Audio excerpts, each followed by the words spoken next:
بسم الله الرحمن الرحیم. ناظرین السلام علیکم. امام حسین 5 شعبان په 4 هجری کې مدینه کې پیدا شوی. حضور صلی الله علیه و آله وسلم د نوم حسین او شبیر کې خدا. امام حسین رضی الله تعالی عنہ څنګه چې حسن رضی الله تعالی عنہ د جنت د نوجوانانو سردار دی، دغه سی حسین د جنت د نوجوانانو سردار دی. رسول کریم صلی الله علیه و آله وسلم د بونسو سره ډیره زیاته مینه کوله او رسول الله سلام بدوی ته ګلدسته ویله. په حدیث مبارک کې راځي چې رسول الله سلام فرمایل چې چا حسن حسین سره مینه وکړه نو دای ما سره وکړه، او چې چا حسن حسین نه نفرت وکړو نو هغه زما نه نفرت وکړو. ځکه رسول الله سلام وی چې زه د حسین او د حسن نه یم او حسن حسین زما نه دي. د حسین رضی الله تعالی عنہ د شهادت خبر نبی کریم صلی الله علیه و آله وسلم ته ملو شو. امام حسین رضی الله تعالی عنہ غټ شو او ډیر یو دلیر انسان ته جوړ شو. کله چې یزید په تخت باندې کېناسته نو هغه خپل کسان اطرافو ته ولیږل چې د مدینې او د مکې او د نورو ښارونو خلک ما سره بیعت وکړي. چنانچه حسین رضی الله تعالی عنہ ته پته وه چې یزید یو ظالم او بېدینه انسان دی، د ده سره بیعت کول دا خو بلکل ناروا دي. نو امام حسین رضی الله تعالی عنہ د هغه د بیعت نه انکار وکړ او د مدینې نه د مکې طرف ته هجرت وکړ.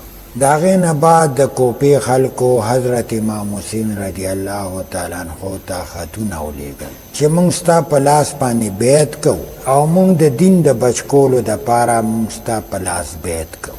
چنانچه د هغوی ډېر خطونه رالل. د هغې نه بعد امام حسین رضی الله تعالی عنہ راضي شو او خپل د تره زوی مسلم بن عقیل د کوپې طرف ته روان کړ او کوپې خلکو ته یې ولیکل چې ای خلکو چې زه ستاسو په درخواست باندې مسلم بن عقیل درلیږم، نو د ده په لاس بیعت کول او د ده عزت او حفاظت کول دا ستاسو باندې فرض دي.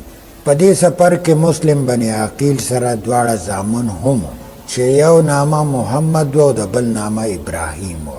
چې کله کوپې ته ورسېدل نو مسلم بن عقیل د مختار بن عبید په کور کې قیام او د کوپې خلکو په نهایت جوش او خروش سره تقریبا 12,000 کسانو د ده په لاس باندې د امام حسین رضی الله تعالی عنہ سره بیعت وکړ.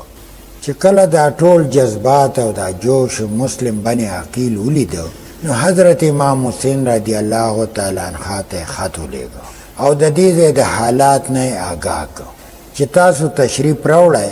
په دغه ورځو کې د شام د حکومت د طرف نه نعمان بن بشیر د کوپې گورنر و.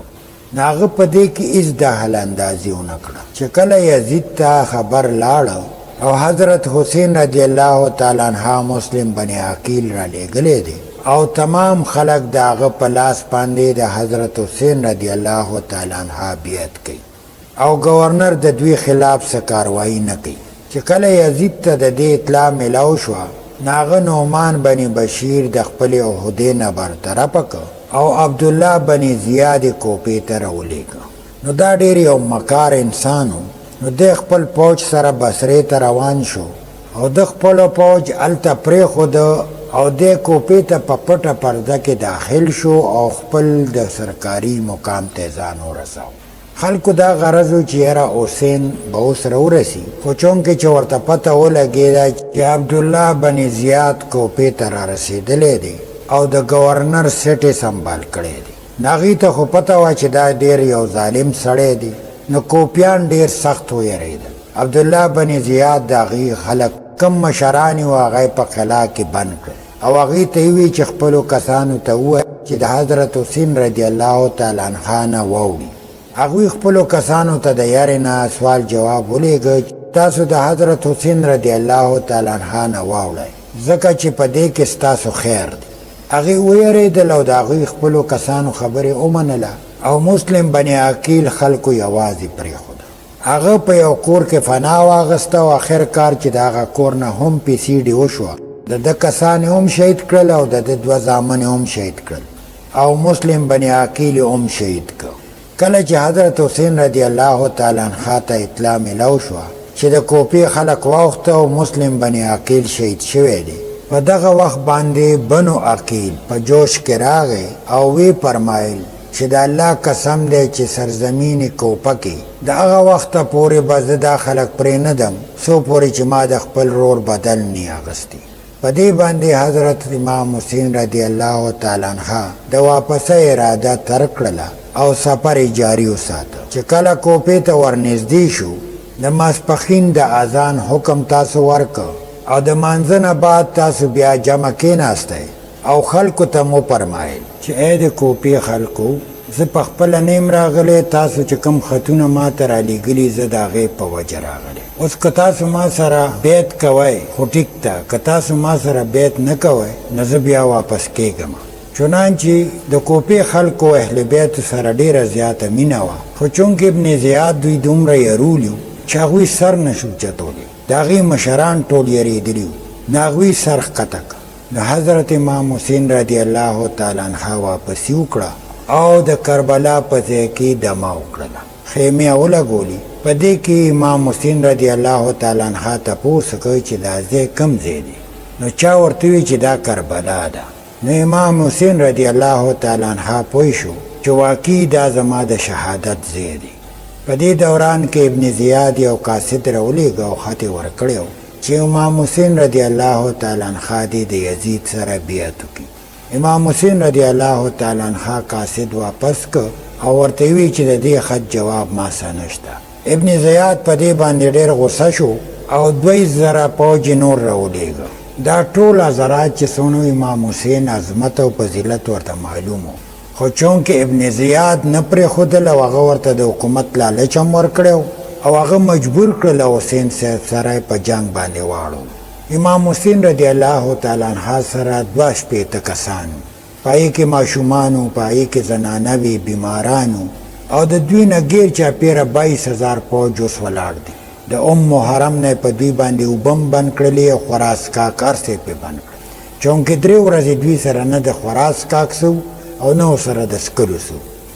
امام حسین رضی الله تعالی عنہ هر کار خپل خاندان په دوی باندې شهیدان کړل، ورسره چې څومره کسان وو هغه ټول شهیدان شو سوای زنانه او د زین العابدین نه. حضرت امام حسین رضی الله تعالی عنہ د شیر غوندې مقابله وکړه او ډېر خلک هلاک کړل. د هغې نه بعد امام حسین رضی الله تعالی عنہ باندې د غشو داسې باران و چې پای کې امام حسین رضی الله تعالی عنہ شهید شو او د اس نه راولوېده. د هغه اس مبارک هم دومره زخمی شو او دومره لګېدلی و چې تش صرف غشي ښکارېدل. دغه ظالمانو د رسول الله صلی الله علیه وسلم هغه جګر شهید کړ او دې ظالمانو د هغه نه سر هم پرې کړ. بیا د هغه زنانو سره یې دونه ظلم وکړ چې په جیلونو کې یې بند کړل، سرتور سر یې په لارو کوڅو کې وګرځول او د دوی ښځو به ورپسې خاندل او کاڼي به یې ورپسې ورول. دا د هغه نبي اولاد و، څه حقیقت نه ځان خبرول غواړي. په یو ځای کې فرمایي چې حضرت جبرائیل علیه السلام رسول الله صلی الله علیه وسلم ته دا پیشنګویي ورکړې وه چې ستا نوسی به شهید کېږي او چونکې ستا امت پې شهیدان کوي. نو دغه ځای کې کافران نه ټول مسلمانان. نو زما عزتمندو د اهل بیت سره محبت مینه وساتئ، د دوی باره کې علم یې زده کړئ. نو اهل بیت سره محبت پکار دی.